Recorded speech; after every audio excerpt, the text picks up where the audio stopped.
நுரையீரல் பார்க்க நல்ல டேஸ்ட்டாக இருக்கும் போல தான் இருக்குது. பட் இதுக்கு பின்னுக்கு என்ன நியூட்ரிஷன்ஸ் இருக்குன்னு நமக்கு தெரியுமா? இந்த சாப்பிட்லாமா வேணாமா, இதனால் உடம்புக்கு என்ன பெனிஃபிட்ஸ், வாங்க பார்ப்போம். இந்த மாதிரி வித்தியாசமான ஃபுட்டுக்கு பின்னுக்கு இருக்க சயின்ஸை பற்றி நீங்கள் தெரிஞ்சுக்கணுன்னா மறக்காமல் என்னை ஃபாலோ பண்ணி லைக் பண்ணி வீடியோவை ஷேர் பண்ணுங்கள்.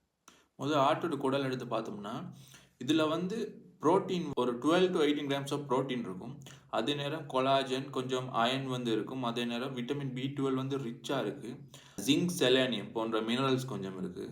அது மட்டும் இல்லாமல் இல்லை ஃபேட்டும் கொலஸ்ட்ராலும் கொஞ்சம் அதிகமாகவே இருக்குது. முக்கியமாக இந்த சச்சுரேட்டட் ஃபேட் வந்து இதில் ஹை லெவலில் இருக்குது. அதே மாதிரி இந்த நுரையீரலில் வந்து ப்ரோட்டீன் ஒரு மீடியமான லெவலில் இருக்குது. அதே நேரம் இதில் மினரல்ஸும் இருக்குது, கொஞ்சம் கொலாஜனும் இருக்குது.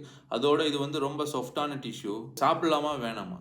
எப்போ சரி இருந்து ஒருக்கா சாப்பிட்டோம்னா எந்த பிரச்சனையும் இல்லை. டெய்லி இதை சாப்பிட்ற ஒரு பழக்க வழக்கத்தை வச்சுருந்தோம்னா கட்டாயம் நமக்கு என்ன சரி ஒரு ஹெல்த் ப்ராப்ளம்ஸ் வரும்.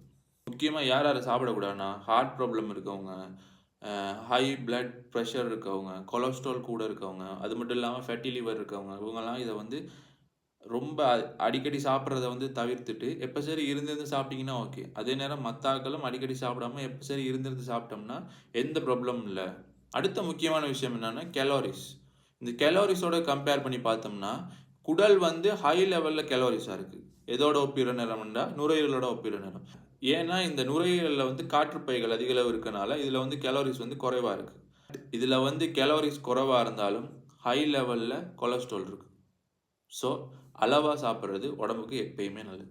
எல்லாத்தையும் விட முக்கியமான விஷயம் என்னென்னா இந்த குடலும் சரி நுரையீரலும் சரி ஒழுங்காக கழுவி ஒழுங்காக வாஷ் பண்ணி அதை ஒரு ஒழுங்கான வெப்பநிலையில் சமைக்கிறது வந்து ரொம்பவே முக்கியமான விஷயம். ஏன்னா இதில் வந்து நேச்சுரலாகவே பாக்டீரியா வந்து கண்டெயின் பண்ணியிருக்கும். அது மட்டும் இல்லாமல் சில டாக்ஸிக் கம்பவுண்ட்ஸும் நம்ம லங்ஸில் வந்து இருக்க வாய்ப்பு இருக்குது. ஸோ ஒழுங்காக நம்ம ப்ராப்பரான ஒரு டைம் அண்ட் டெம்பரேச்சரில் குக் பண்ணோம்னா இது எல்லாம் டீநேச்சர் ஆகும், அழிஞ்சு போகும்.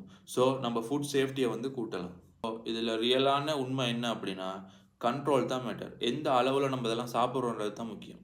ஸோ ஃபுட்டை வந்து நல்லா என்ஜாய் பண்ணுங்கள், பட் உங்கள் உடம்பை வந்து டேமேஜ் பண்ண வேணும். இந்த மாதிரி வித்தியாசமான ஃபுட்ஸை பற்றி நியூட்ரிஷன் உங்களுக்கு தெரிஞ்சுக்கணுமா? மறக்காமல் இப்போவே என்ன ஃபாலோ பண்ணுங்கள். நெக்ஸ்ட் வீடியோவில் பார்க்குறேன். பாய்.